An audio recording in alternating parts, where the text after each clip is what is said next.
good. So what brings you out here today? I'm making the content. Yeah. So, what is the rollout of this series going to be like? Okay, hopefully I get this right. 5 episodes go up, because what you guys saw was all, or I don't know if you saw it or not, but it was all strung together. But 5 episodes will go up on CW Seed today. They're probably live maybe right now. And then soon there will be a full movie release, both on DVD and iTunes and VOD. And then shortly after that, the rest of the episodes will come back to CWC to complete the full episodic run. And then how long is the total? The total runtime of the movie, because there's additional content on the DVD. Okay. So 90 some odd minutes, 80 some odd minutes, something around there. Yeah, so it's a full movie. What kind of continuity does this show? Does it match like the continuity of the TV series, or is it a completely different beast? It's a different beast. I mean, it's Constantine at its core, but you know, the freedom that we have in animation, the tone, the sensibility is different than the broadcast show. And also the scale, you know, that's why I love animation, because we can do so much. It's all drawings, it's all imagination. We don't have to have anything that's practical or CG or anything. So you can even see, you know, it's like there's a swimming pool filled with rotting bodies. That's tough to do. Well, in NBC it's really tough to do, but you know, on even any kind of live action, it's tough. So I gotta ask you this. I'm a big fan of the character, John Constantine, and you know, one of the things that he's famous for, he smokes a lot, or a chain smoker. But I noticed while watching him in Arrow and Legends of Tomorrow and Justice League Dark, whenever he tries to light up, something happens that prevents him. Yeah. Why is that? It's tough. Well, there's a lot of restrictions around it. There's a lot of restrictions around smoking.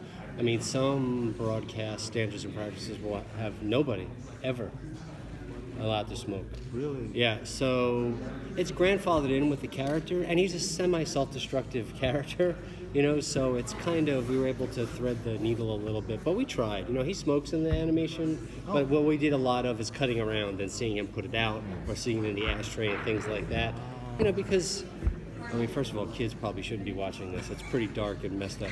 But if they are, I don't know what's going to be more damaging, the eviscerating and the decapitation, or seeing somebody smoking a cigarette. But I hear you. That's not for me to call, so. They can actually do the smoking. Hopefully they won't do the other on their own. Yes, exactly. We hope. Is there any particular art from the comics that is adapted into the series? Yes.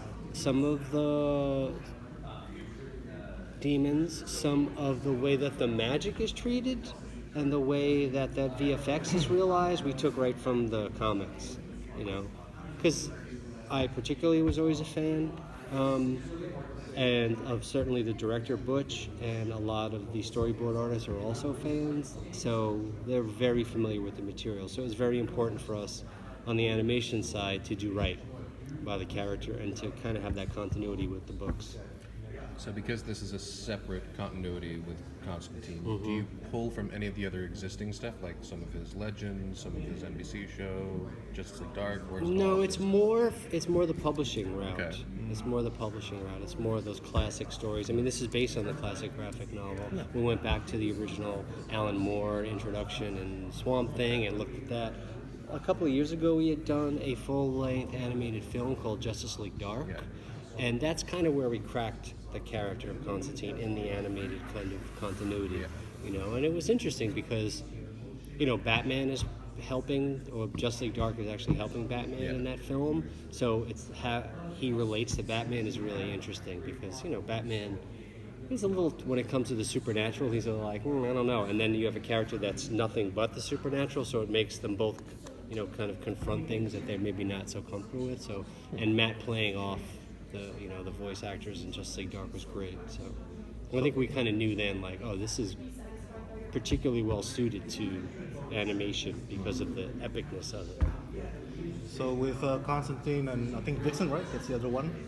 So will there be any other live action characters that's going to get animated? Maybe Ollie or... I hope so, yeah. I think we're thinking about it now. Like a standalone series kind of thing? Yeah, we're thinking about it now. You know, Vixen was interesting for us. That was kind of the test case, you know, and we made sure that hey, let's cast the voice actress, and just in case it migrates live action, because it doesn't usually go that way for us. It usually starts on the series, and then we say, oh, great, let's do an animated version of this. And then we reach out to the actor or actress and say, hey, would you want to do the voice? But Vixen was the other way around. So we cast Megalyn knowing that, oh, there might be an opportunity for her to go actually jump into the live action role, which she did. And they actually used her on the show to play that role, which was fantastic. So when we went into Freedom Fighters, the Ray, we cast Russell knowing that he will take part in the crossover. I don't know if you guys saw that giant kind of crossover, we knowing that he was going to play that role. So now moving forward, I think we kind of have our eye on that. Like, well, there is this possibility, so let's have let's have all that ready to go just in case. But you never know. You never know. Was there any worry that fans of the live action series might be disappointed that there's a completely different Chaz in this version of the story? Yeah, we're always thinking about that. But this, what can you do?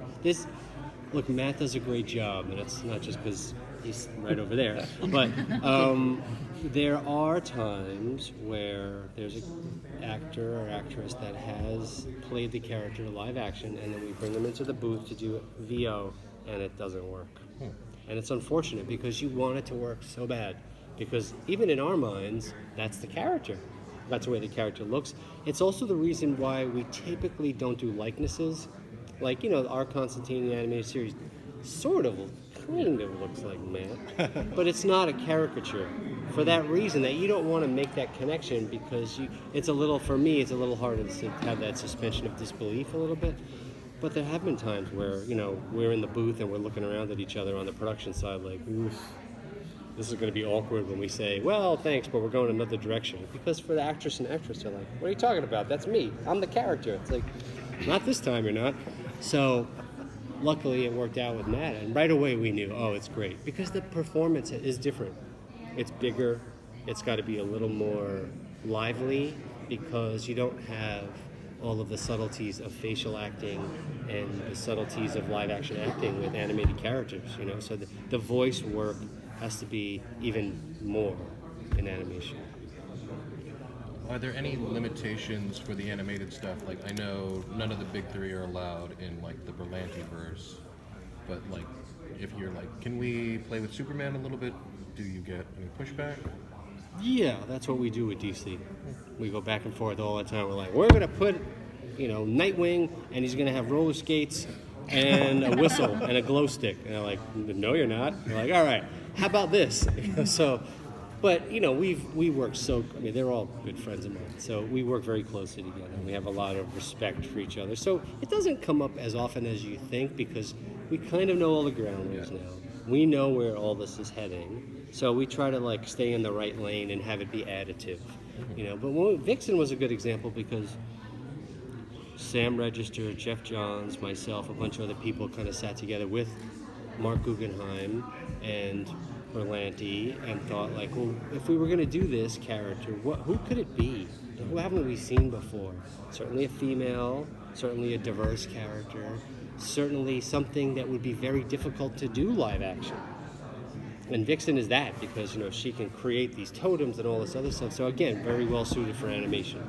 So that was kind of the lane that we took there. But it was a decision we all made together. Because there's some characters that you think well, it's not going to get us much to animate that character because it's like a person walking around their own world. I mean, it's fun, but it's not like Vixen, or something like Plastic Man, so. Is there, I don't know if this was asked earlier, apologies if it was, but since the live-action Constantine is moving towards incorporating Spectre, incorporating other elements, will this animated series have the opportunity to start incorporating If we do more, I think we will lean into that part of the DCU. I think, what that will entail, I don't know yet, but I think yes. Because that's kind of part of Justice League Dark.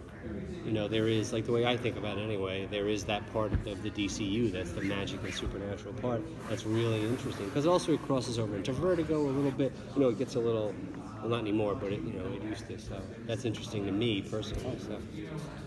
So, Is there anything dropped in season 1 that might hint to what might happen in the future if you get more episodes?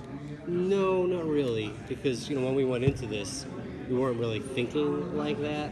and it's also again based on this source material. So, but all those characters, and I think we made sure to keep legacy Constantine villains too. They're kind of always his antagonists, So like Nergal, and like he's been around. That's a continuity character, so he's been torturing Constantine for years. So, Are there any deep bench characters that you want to play with? always, yeah. I mean, personally, or yeah. Look, I love Dr. Fate. I'm a huge Dr. Fate fan in all the different incarnations, so we'll see, but I always have loved Dr. Fate.